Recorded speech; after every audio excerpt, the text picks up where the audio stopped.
नमस्कार विद्यार्थी मित्रांनो, मी आपला मित्र प्राध्यापक ऋषिकेश जाधव शिवस्वराज्य ऑनलाईन क्लासेसमध्ये आपलं सहर्ष स्वागत करत आहे। आपण या चॅनेलला 10वी पासून पोस्ट ग्रॅज्युएटपर्यंतच्या सर्व विषयांचे व्हिडिओ अपलोड करत असतो। आपण जर या चॅनेलला नवीन असाल तर आमच्या चॅनेलला सबस्क्राईब करायला अजिबात विसरू नका।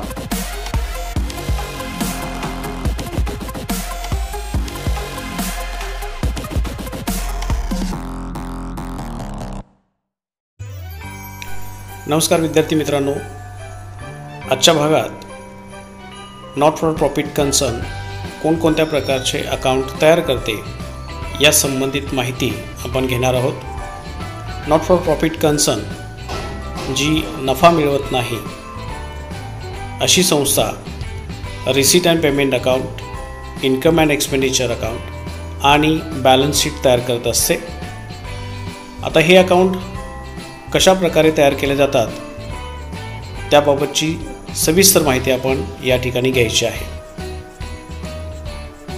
नॉट फॉर प्रॉफिट कन्सर्नचे दैनंदिन व्यवहार कॅशबुकमध्ये आणि वेगवेगळ्या लेजर अकाउंट्समध्ये लिहिले जातात। आर्थिक वर्षाच्या शेवटी कॅशबुक आणि वेगवेगळे लेजर अकाउंट्स बॅलन्स करून त्या बॅलन्सेसपासून रिसीट आणि पेमेंट अकाउंट तयार केला जातो। हा रिअल अकाउंट आहे, त्यामुळं पैशाशी किंवा कॅशशी असणारे सगळे व्यवहार हे या अकाउंटला नोंद केले जातात। थोडक्यात असं म्हटलं जातं की रिसीट अँड पेमेंट अकाउंट हा कॅश आणि बँक ट्रान्झॅक्शनची समरी आहे, म्हणजे सारांश रूपानं सगळे व्यवहार हे रिसीट आणि पेमेंट अकाउंटला लिहिले जातात। सर्व प्रकारच्या रिसीट अँड पेमेंट अकाउंटच्या डेबिट साईटला नोंद केल्या जातात आणि सर्व प्रकारच्या पेमेंट साईटला नोंद केले जातात। हा अकाउंट ओपनिंग कॅश आणि बँक बॅलन्सने सुरू होतो आणि संपतो देखील कॅश आणि बँक बॅलन्सने। आता याच्यामध्ये रिसीट्स म्हणजे काय आणि पेमेंट्स म्हणजे काय या संबंधाने आपण या ठिकाणी माहिती घेऊयात। एका पर्टिक्युलर पिरियडमध्ये सर्व प्रकारचे व्यवहार, ज्या व्यवहारातून पैसे आलेले आहेत अशा व्यवहारांना रिसिप्ट ट्रान्झॅक्शन असं म्हटलं जातं। असे ट्रान्झॅक्शन्स जे करंट इयर्सशी संबंधित आहेत, प्रिव्हियस इयर्सशी संबंधित आहेत किंवा नेक्स्ट इयर्सशी संबंधित आहेत, असे सगळे रिसिप्ट्स हे रिसीट अँड पेमेंट अकाउंटच्या डेबिट साईटला नोंद केले जातात। त्याचबरोबर प्रिव्हियस इयर्सशी संबंधित, करंट इयर्सशी संबंधित आणि नेक्स्ट इयर्सशी संबंधित सर्व प्रकारचे पेमेंट हे रिसीट अँड पेमेंट अकाउंटच्या पेमेंट साईटला म्हणजेच क्रेडिट साईटला रेकॉर्ड केलं जातं। या रिसीट आणि पेमेंट्सपासून रिसीट आणि पेमेंट अकाउंट तयार होत असतो। याचा प्रोफॉर्मा आपण पुढे बघणार आहोत। हा रिसीट आणि पेमेंट अकाउंटचा प्रोफॉर्मा आहे।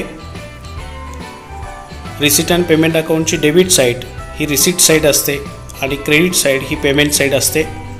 आलेले सर्व प्रकारचे पैशातील व्यवहार हे रिसीट साईटला नोंद होतात आणि केलेले सर्व प्रकारचे पेमेंट्स म्हणजे पैसे गेलेल्याचे व्यवहार हे पेमेंट साईटला नोंद होतात। याच्यामध्ये मागील वर्षी, चालू वर्षी आणि पुढच्या वर्षी असे संबंधित असणारे सगळे व्यवहार या ठिकाणी नोंद केले जातात। असा हा जो रिसीट अँड पेमेंट अकाउंट आहे, या रिसीट अँड पेमेंट अकाउंटचे फीचर्स म्हणजे त्याची वैशिष्ट्य आपण पुढे बघणार आहोत।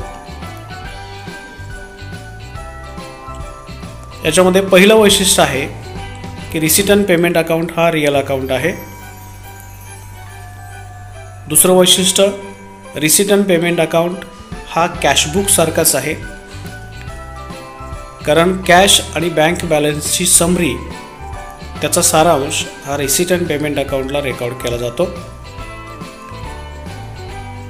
सगळ्या प्रकारचे रिसिप्ट्स, मग ते रेव्हेन्यू रिसिप्ट्स असतील किंवा कॅपिटल रिसिप्ट्स असतील, आणि सगळ्या प्रकारचे पेमेंट्स म्हणजे रेव्हेन्यू आणि कॅपिटल पेमेंट्स याची नोंद रिसीट अँड पेमेंट अकाउंटला होत असते. रिसीट अँड पेमेंट अकाउंट एका विशिष्ट कालावधीसाठी तयार केला जातो. तो कालावधी करंट इयरचा असेल, प्रिव्हियस इयरचा असेल, पण करंट इयरमध्ये प्रिव्हियस इयरशी संबंधित, करंट इयरशी संबंधित आणि नेक्स्ट इयरशी संबंधित जे काही ट्रान्झॅक्शन्स आहेत ते ट्रान्झॅक्शन्स रेकॉर्ड होऊ शकतात. इन्कम रिसिवेबल आणि अमाऊंट पेएबल अशा प्रकारचे जे काही आयटम्स आहेत हे आयटम्स रिसीट अँड पेमेंट अकाउंटला रेकॉर्ड केले जात नाहीत, कारण ॲक्च्युअल रिसीट आणि ॲक्च्युअल पेमेंट म्हणजे प्रत्यक्षात मिळालेली रक्कम आणि प्रत्यक्षात दिलेली रक्कम किंवा केलेलं पेमेंट यांचीच नोंद रिसीट अँड पेमेंट अकाउंटला होत असते. रिसीट अँड पेमेंट अकाउंट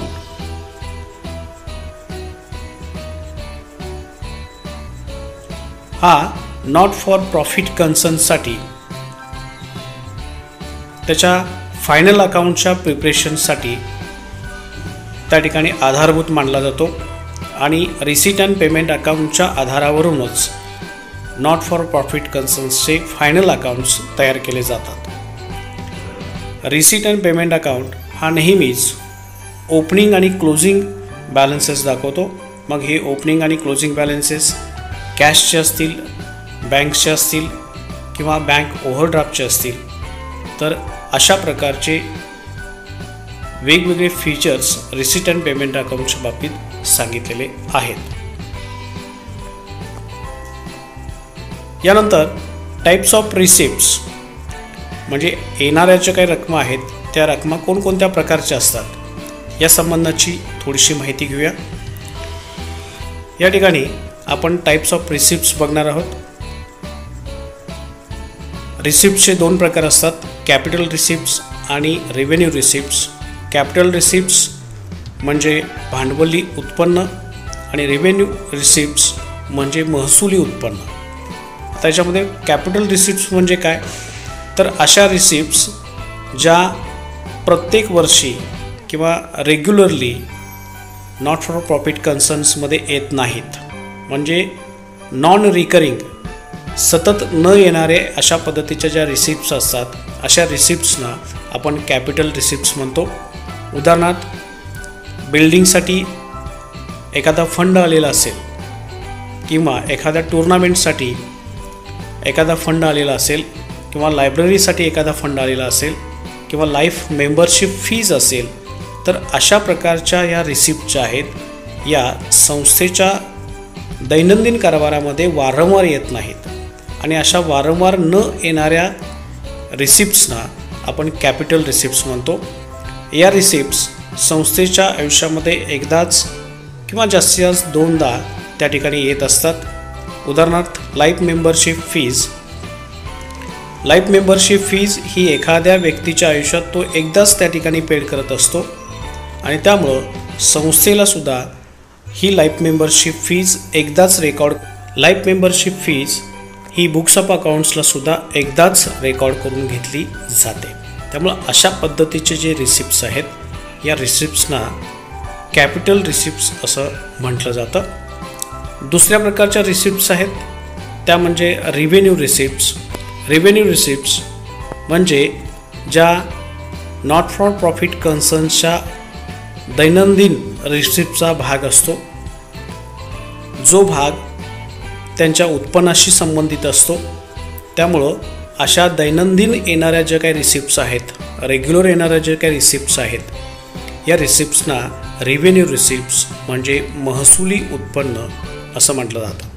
आता याच्यामध्ये subscription rent, locker rent, interest received, subscription received या सगळ्या ट्रान्झॅक्शनशी संबंधित असणाऱ्या सगळ्या रकमा या रेव्हेन्यू रिसिप्ट्स असतात. कारण या रकमा वारंवार प्रत्येक वर्षी, प्रत्येक महिन्याला या ठिकाणी या रकमा संस्थेमध्ये येत असतात. त्यामुळं अशा प्रकारच्या रिसिप्ट्सना रेव्हेन्यू रिसिप्ट्स म्हणजे भांडवली उत्पन्न असं म्हटलं जातं. जसे रिसिप्टचे काही प्रकार आहेत तसेच पेमेंट्सचे सुद्धा काही प्रकार आहेत. टाईप्स ऑफ पेमेंट्स बघत असताना पहिला प्रकार आहे तो म्हणजे कॅपिटल एक्सपेंडिचर. आता कॅपिटल एक्सपेंडिचर म्हणजे भांडवली खर्च, जो खर्च संस्थेच्या आयुष्यामध्ये एकदाच किंवा जास्तीत जास्त दोनदा अशा पद्धतीनं केला जातो. अशा खर्चांना भांडवली खर्च असं म्हटलं जातं. असे कॅपिटल एक्सपेंडिचर हे लाँग पिरियडसाठी केले जातात. उदाहरणार्थ बिल्डिंग बांधली, बिल्डिंग बांधण्यासाठी आलेला जो काही खर्च आहे तो खर्च कॅपिटल एक्सपेंडिचर असतो, कारण प्रत्येक वर्षी संस्था बिल्डिंग बांधत नाही. त्यामुळं अशा खर्चावर अशा खर्चामध्ये वारंवारता असत नाही. त्यामुळं असे हे जे काही खर्च आहेत हे खर्च संस्थेच्या आयुष्यामध्ये एकदाच किंवा जास्तीत जास्त दोनदा होत असतात. म्हणून या एक्सपेंडिचरना कॅपिटल एक्सपेंडिचर असं म्हटलं जातं. दुसरा पार्ट आहे रिव्हेन्यू एक्सपेंडिचर, जो संस्थेच्या आयुष्यामध्ये सतत येत असतो किंवा सतत होत असतो. करंट अकाउंटशी संबंधित सगळे एक्सपेन्सेस जे आहेत हे सगळे एक्सपेन्सेस रेव्हेन्यू एक्सपेंडिचर्स म्हणून समजले जातात. हे रेग्युलरली संस्थेच्या दैनंदिन व्यवहारातले हा भाग असतो. दैनंदिन व्यवहारामध्ये होणारे हे जे काही खर्च आहेत ह्या सगळ्या खर्चांना रेव्हेन्यू एक्सपेंडिचर असं म्हटलं जातं. तिसरा प्रकार आहे डेफर्ड रेव्हेन्यू एक्सपेंडिचर. आता deferred revenue expenditure is actually revenue expenditure. हा सुद्धा नेहमी होणारा जो काही महसुली खर्च आहे अशाच पद्धतीचा खर्च आहे, परंतु याच्यामध्ये फक्त करंट अकाउंटशी संबंधित असणारा खर्चच त्या ठिकाणी बुक्स ऑफ अकाउंट्सला रेकॉर्ड केला जातो. उदाहरणादाखल एखाद्या संस्थेनं ॲडव्हर्टाइजमेंटवर 3 वर्षासाठी 30,000 रुपये खर्च केले असतील तर पहिल्या वर्षी त्या 30,000मधली 1/3 रक्कम ही आपण करंट अकाउंटला खर्च दाखवणार आहोत. म्हणजे 30,000पैकी 1/3 म्हणजे 10,000 एवढीच रक्कम आपण करंट इयरला त्या ठिकाणी खर्च दाखवणार आहोत. राहिलेली जी काही 2/3 अमाऊंट आहे 20,000 रुपये, ही 20,000 रुपये एवढी रक्कम आपण बॅलन्स शीटला असेट साईडला त्या ठिकाणी दाखवणार आहोत, कारण हा जो काही खर्च आहे हा खर्च नेक्स्ट इयरचा आहे. त्यामुळं करंट इयरशी असणारा जो काही संबंधित असणारा खर्च आहे तेवढाच खर्च आपल्याला या ठिकाणी डेफर्ड रेव्हेन्यू एक्सपेंडिचर म्हणून आपण घेऊ शकतो. तर अशा प्रकारे टाईप्स ऑफ पेमेंट्समध्ये 3 टाईप दिलेले आहेत: कॅपिटल एक्सपेंडिचर, रेव्हेन्यू एक्सपेंडिचर आणि डेफर्ड रेव्हेन्यू एक्सपेंडिचर. हे रिसीट आणि पेमेंट्स कशा पद्धतीनं रेकॉर्ड केले जातात? सर्व प्रकारचे रेव्हेन्यू रिसिप्ट्स हे इन्कम अँड एक्सपेंडिचरच्या क्रेडिट साईडला आणि सर्व रिसीट आणि पेमेंट कशा प्रकारे नोंद केले जातात. रेव्हेन्यू रिसिप्ट्स हे इन्कम अँड एक्सपेंडिचरच्या क्रेडिट साईडला आणि रेव्हेन्यू कॅपिटल रिसिप्ट्स हे बॅलन्स शीटच्या लायबिलिटी साईडला नोंद केले जातात. तर रेव्हेन्यू पेमेंट्स हे इन्कम अँड एक्सपेंडिचरच्या डेबिट साईडला आणि कॅपिटल पेमेंट्स हे बॅलन्स शीटच्या असेट साईडला रेकॉर्ड केले जातात. या ठिकाणी रिसीट आणि पेमेंट अकाउंटचा स्पेसिमन तुम्हाला दिलेला आहे, नमुना दिलेला आहे. रिसीट अँड पेमेंट अकाउंटचा डेबिट साईडचा भाग जर आपण बघितला तर त्या ठिकाणी ओपनिंग बॅलन्सेस दिलेले आहेत. त्यामध्ये cash in hand, cash at bank अशा पद्धतीनं ओपनिंग बॅलन्सेस घेऊन रिसीट अँड पेमेंट अकाउंट सुरू होतो. डेबिट साईडला subscription, entrance fees, admission fees, life membership fees, legacies, government grants अशा पद्धतीनं सगळ्या प्रकारच्या आलेल्या रकमा रिसिप्ट्स ह्या रेकॉर्ड केलेल्या दिसतात. त्याचबरोबर पेमेंट साईटला म्हणजेच रिसीट अँड पेमेंट अकाउंटच्या क्रेडिट साईटला बँक ओव्हरड्राफ्टचा जर काही बॅलन्स असेल तर तो रेकॉर्ड होतो. त्याचबरोबर salary, rent rates, taxes printing and stationery, general expenses, interest on bank loan, electricity charges, audit fees अशा प्रकारचे जे काही खर्च आहेत ते खर्च त्या ठिकाणी रेकॉर्ड केलेले आपल्याला दिसून येतात. अशा प्रकारे आपल्याला रिसीट अँड पेमेंट अकाउंट त्या ठिकाणी तयार करायचा आहे. रिसीट अँड पेमेंट अकाउंट याची सांगतासुद्धा क्लोजिंग बॅलन्सेसने होते.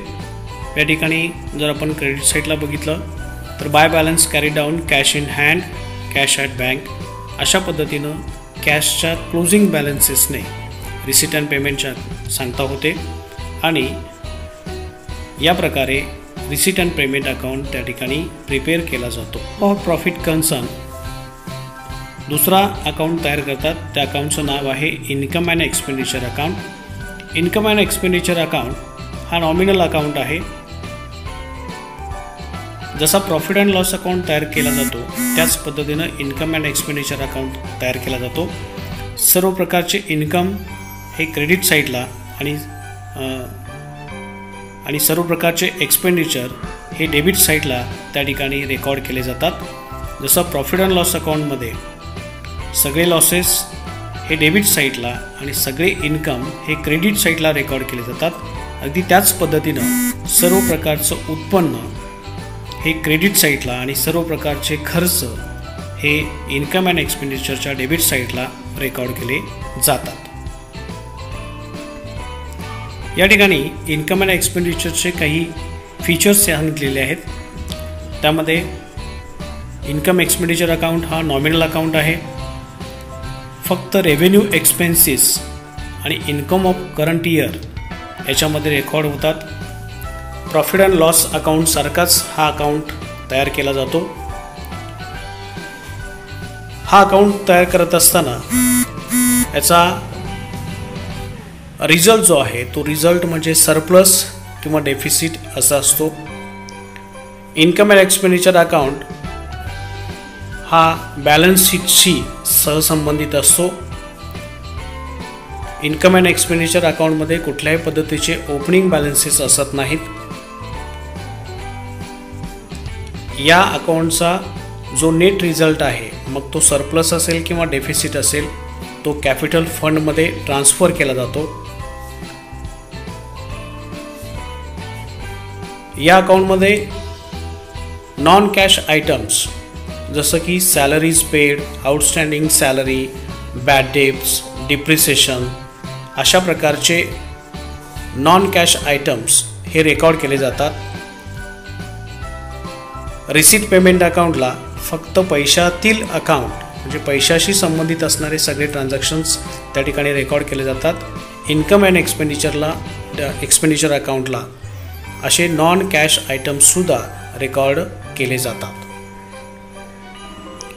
दिलेल्या स्पेसिमेनमध्ये इन्कम अँड एक्सपेंडिचर अकाउंटच्या डेबिट साईडला सर्व प्रकारचे एक्सपेंडिचर्स म्हणजे सर्व प्रकारचे खर्च आणि क्रेडिट साईडला सर्व प्रकारचं उत्पन्न त्या ठिकाणी दाखवलेलं आहे.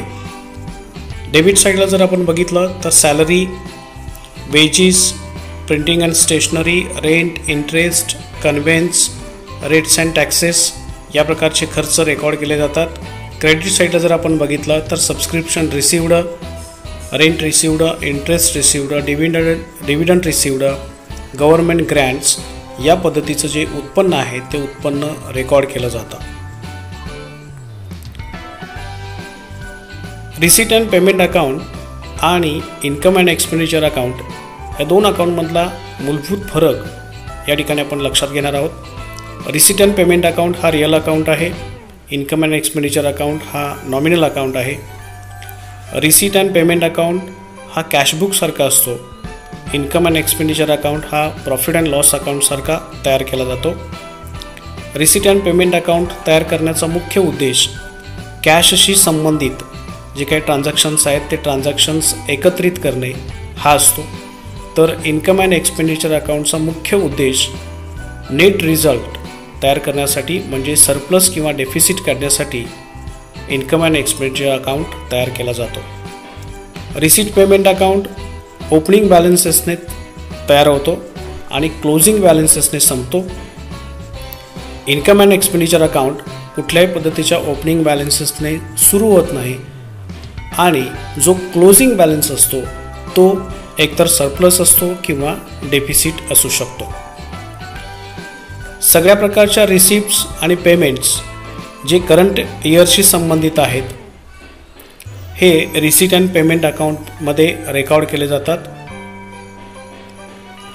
इन्कम अँड एक्सपेंडिचर अकाउंटमध्ये फक्त रिव्हेन्यू रिसिप्ट आणि रिव्हेन्यू एक्सपेंडिचर्स म्हणजे महसुली उत्पन्न आणि महसुली खर्च याचंच रेकॉर्डिंग इन्कम अँड एक्सपेंडिचर अकाउंटला करंट इयरशी संबंधित असणारे जे काही ट्रान्झॅक्शन्स आहेत ते ट्रान्झॅक्शन्स इन्कम अँड एक्सपेंडिचर अकाउंटला रेकॉर्ड होतात. कुठल्याही प्रकारचे non cash item receipt and payment अकाउंटला रेकॉर्ड होत नाहीत. सर्व प्रकारचे नॉन कॅश आयटम म्हणजेच bad debts, depreciation, outstanding expenses या सगळ्याची नोंद इन्कम अँड एक्सपेंडिचर अकाउंटला होत असते. व्हिडिओ आवडल्यास लाईक करा, सबस्क्राईब करा आणि शेअर करायला अजिबात विसरू नका. धन्यवाद.